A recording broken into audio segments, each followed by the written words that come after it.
Hi, ladies, and welcome to the mini module around the menstrual cycle. So this module is all about a regular menstrual cycle that we have as women. This is not going to be covering perimenopause or menopause, or if your menstrual cycle is not present. These will all be separate modules.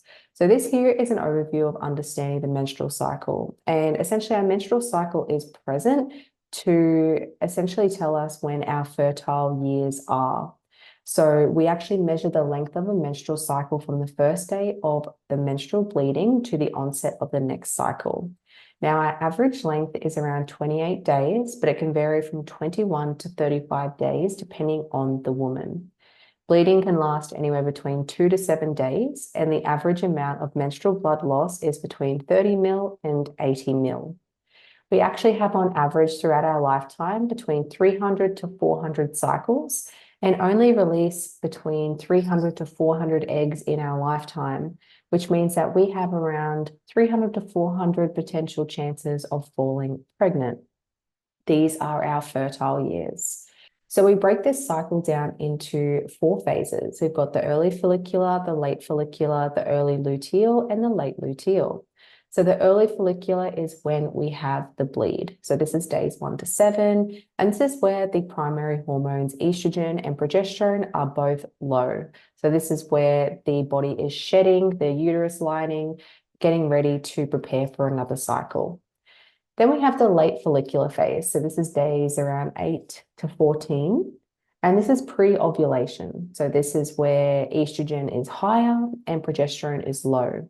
So we like to think of progesterone as like progestate, so it supports the pregnancy. So this is low when the body is preparing for pregnancy, but estrogen is high.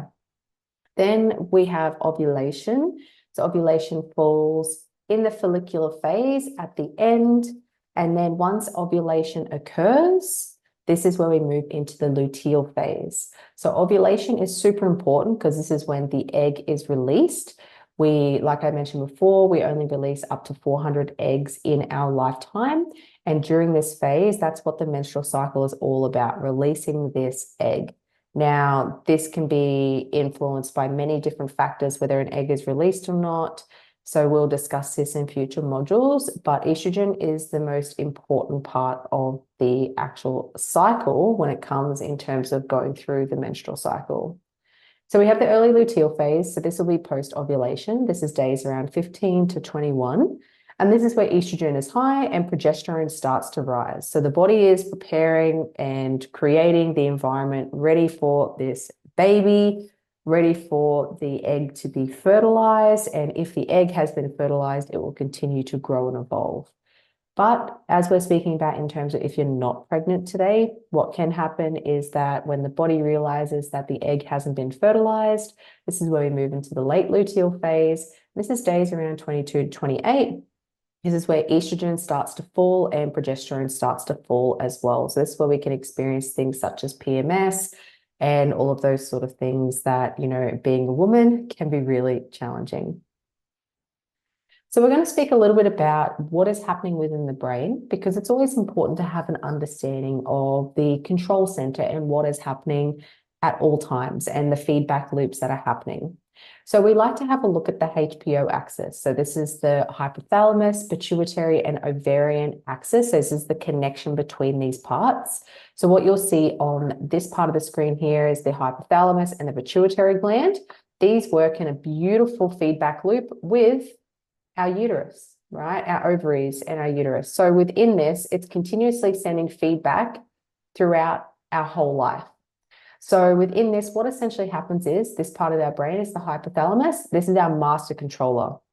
It secretes and tells the body what hormones to send where, and it's always looking at what is happening, taking in information from everything, and pretty much its job is to keep the body in balance, a homeostasis or equilibrium, depending on the term you would like to use. So this here is super important. When it's not functioning at its best, we are definitely out of balance, right? So essentially this job is to keep our body in balance, and that also means keeping our menstrual cycle in a good state of balance. So it's going to adjust things and do things what it needs to do. And also within that, it can also tell the body to not do a menstrual cycle if the body is not in the right environment to be able to reproduce. So it's very interesting how much control this has. Now, this works in a symbiosis by talking to the pituitary gland via chemicals or hormones. Now, some of these hormones can be like the gonadotropin releasing hormone. Now, this is in relation to releasing hormones such as the luteinizing hormone and follicle stimulating hormone, which is essential for the body to be able to prepare for, releasing an egg and also creating that environment. So this then sends that signal to the ovaries. So it works in this beautiful feedback loop of hypothalamus to the pituitary gland to the ovaries. And then it's always going back and forth, checking out all the other systems within the body, the nervous system overall, and taking in the sensory to see whether it is the right environment to keep proceeding in this way. So when we come back to the follicle stimulating hormone and luteinizing hormone, the follicle stimulating hormone, this is the hormone that stimulates the growth of ovarian follicles in the ovary before the release of an egg from one follicle at ovulation. So what you can see here is this blue line on the screen. It rises just before an egg is released, right? And then it actually drops off because its job is to be able to help grow the follicles in the ovary before the release of an egg is done.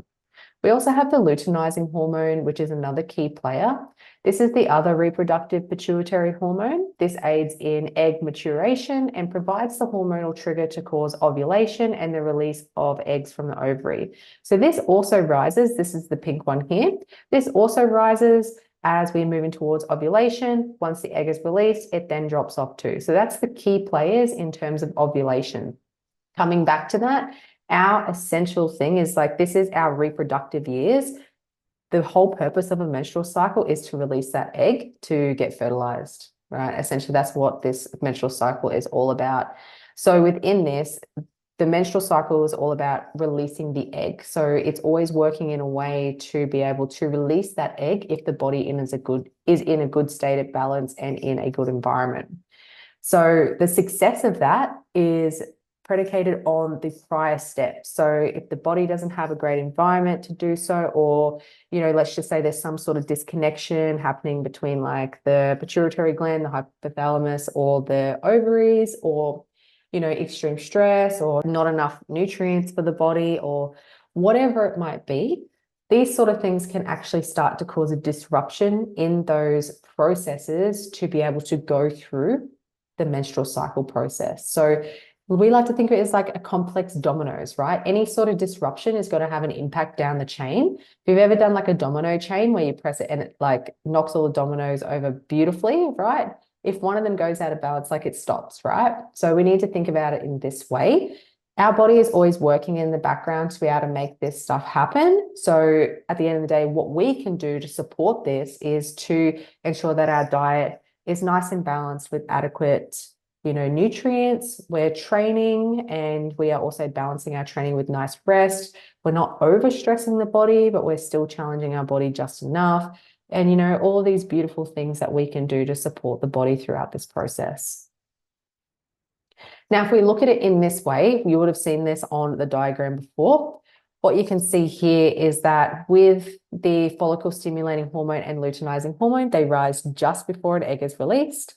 And what you'll see here is our key players, estrogen and progesterone. Estrogen is higher in this part of our phase. So this here is our follicular phase. It's low in the bleed, but starts to rise before we release an egg. And then it dips ever so slightly and stays a little bit high throughout the second part of our cycle in the luteal. Now, within progesterone, this actually stays low. So like I mentioned before, progesterone is about pro-gestation, right? So pro-creating a baby, creating an environment for this. And within this, it stays low in that first part until that egg is released. So then the body's like, yep, we're preparing, we're getting this body, we're getting this womb ready to carry this life. But then when the body realizes the egg is not fertilized, it then starts to drop off. And this is where we start the new cycle again. So with the drop off of the progesterone and estrogen, this is where the uterus starts to shed its lining and we start that again. So the first part of the cycle is always from the first day of a full bleed until the next cycle of the first day of a full bleed.